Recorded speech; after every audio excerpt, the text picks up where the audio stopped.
నా ప్రియమైన ప్రజలారా, క్రీస్తు మనతో ఉండునుగాక. ప్రభువు స్వరం స్తుతించబడునుగాక. నేను అరుణ్ పిఎస్ మడ్కి. మీ అందరికీ హృదయపూర్వక శుభాకాంక్షలు. ఈ రోజు అక్టోబర్ 28వ రోజు. 2025 సంవత్సరాల 10వ నెల. పశ్చిమ బెంగాల్ రాష్ట్రంలోని హౌరా నగరంలో సాయంత్రం ప్రకాశించే లైట్ల రూపాన్ని తీసుకుంది. అతను బైబిల్ నుండి తన ఒక వచనంపై మాట్లాడాడు.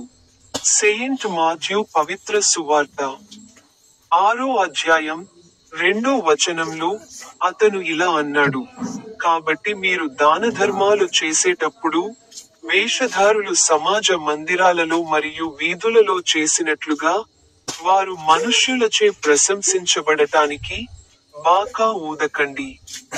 వచనం నేను మీకు చెప్తున్నాను, వారు ఇప్పటికే వారి ప్రతిఫలాన్ని పొందారు.